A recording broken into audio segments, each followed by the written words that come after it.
appears to be an unwelcome social summons.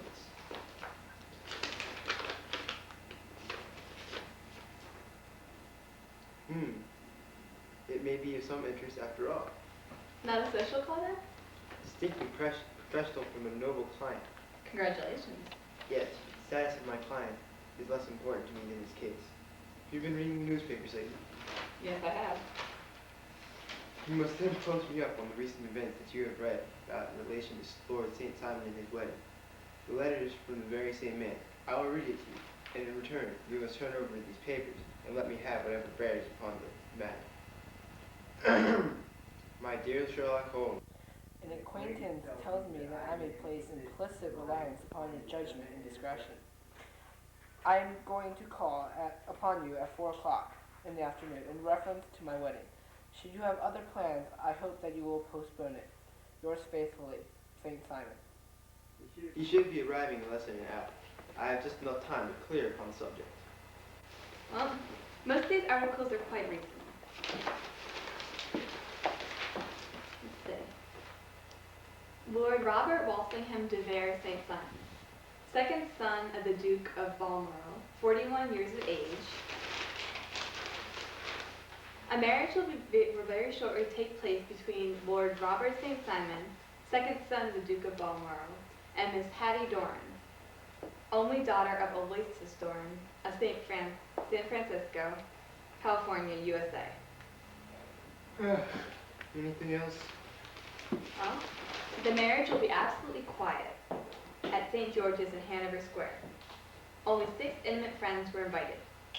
2 days later, after that, there was a curt announcement that the wedding had already taken place and the honeymoon would soon start. Those are all the notices before the disappearance of the bride. What? When did she vanish? At the wedding breakfast. This is more interesting than promised. Ah, they often vanish before the ceremony, and occasionally during the honeymoon. But I can't recall anything so prompt as this. Pray, what are the details? Well, they're very incomplete, but apparently there's some trouble caused by a woman when breakfast is being prepared. Flora Miller was a dancer at the Allegro, and she has known the bridegroom for years. She dashed into the house after the bridal party, alleging her claim upon Lord St. Simon. She was ejected from the manor, and the bride entered the house, missing the confrontation. She sat down to breakfast, but complained of a sudden indisposition, and retired to her room. When her father followed her after her prolonged absence, the maid explained that Miss Doran had caught up a coat and left. Her whereabouts are now unknown. Good day, Lord St. Simon. This is my friend and dear colleague, Dr. Watson. Pray take the chair, and we will discuss your case. I'm ready to give you any information which may assist you in forming an opinion. I have learned that all this is in the public prints, nothing more. I presume that they are correct. Yes, When did you first meet Miss Doran? in San Francisco a year ago. Did you become engaged then? No, but we were on a friendly footing. Her father is very rich. He's said to be one of the richest men on the Pacific Slope. What is your own impression as to the young lady's character? My wife was 20 before her father became rich. During that time, she ran wild in the woods, unfettered by any sort of traditions, impetuous, volcanic. Did you see Hattie Doran on the day before the wedding? Yes, Was she in good spirits? never better. In the morning of the wedding? She was as bright as possible. Well, until at least after the ceremony. Did you observe a change in her then? She showed the first signs of a sharp temper, but the incident was too trivial to be of any possible bearing on the case. What is it? She dropped her bouquet. Oh, this is so childish. No, please, carry on. She was passing the front pews at the time. She dropped her bouquet, and the gentleman in the pew handed it to her. She seemed absurdly agitated when I spoke to her of the matter.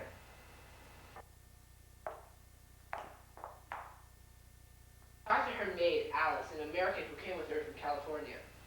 I overheard nothing and continued into the breakfast room. She followed, but left the room after 10 minutes, saying she had a minor disposition. She never came back. Her maid claimed she went into her room, covered her dress with a coat, and went out. She was supposedly seen afterwards with Flora Miller, but seems to me that Flora decoyed my wife and laid a trap for her. Possible, but do you look upon this as likely?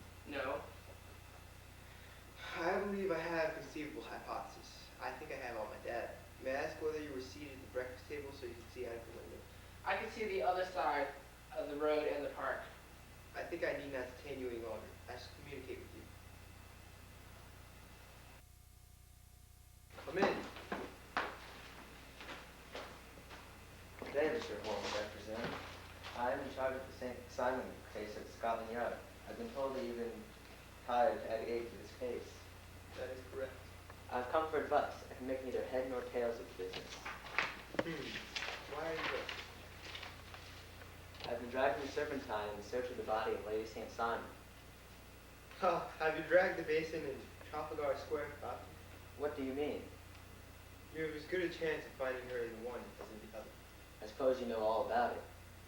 Well, I have been informed, but I have made up my mind. So the Serpentine is not involved in any matter. I doubt it. Then explain this. Found floating near the margin. It seems to me that if the clothes were there, then the body would not be far off. Yes, everybody is found in the neighborhood as his wardrobe. And pray, what did you hope to arrive at through this? There's some evidence implicating Flora Miller. She's innocent. Ha! Wrong, Holmes. Your deductions are not very practical. You've made two blunders as in as many minutes. This dress does implicate Miss Miller. In the dress there was a note. It says you'll come see me when all is ready. Come at once. F.H.M. This is important. Congratulations. Damn it, you're looking at the wrong side. This is the right side. You're mad. The note is written in pen over here.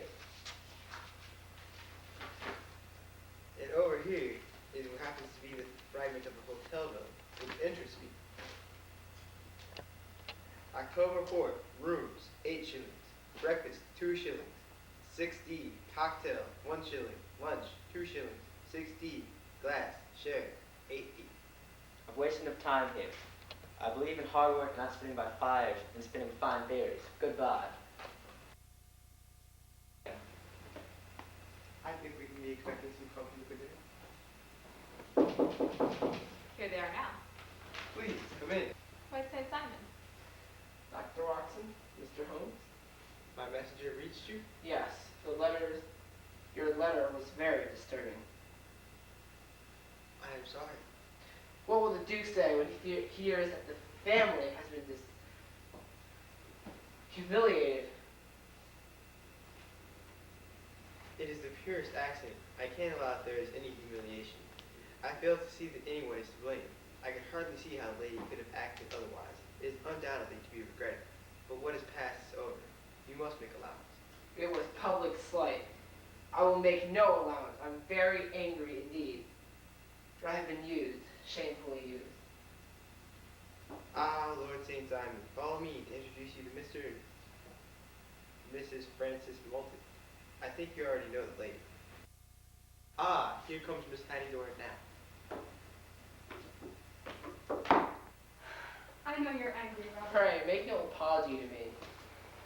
I know that I treated you real bad, and I should have spoken to you right at the breakfast, but I was kind of rattled, and when I saw Frank at the altar, well, perhaps you would like me to explain. You had better. I met Frank in '84 when my dad was working a claim in the Rockies. I fell in love immediately, but my dad struck it rich, and Frank had nothing. My dad wouldn't let me marry him, so he took me away to San Francisco, and Frank followed. I got married without Dad knowing. I waited and waited until I heard that Frank had been killed and captured by Apache Indians. Then Robert came to Frisco, and my dad took us all back to London. A marriage was arranged, but I felt that I would never be able to give the space in my heart to someone who wasn't Frank. I would have married Lord St. Simon, and I would have done my duty to him, but I saw Frank at the altar rails. I saw him scribble on a piece of paper. When I passed him by, I dropped my bouquet to him, and he handed me the note.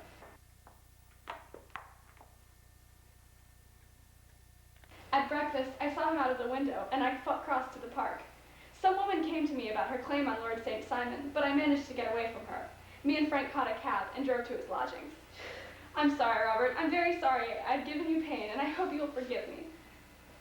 Please, if it would give you pleasure. I had hoped you would join us for supper. I think you would ask a little too much.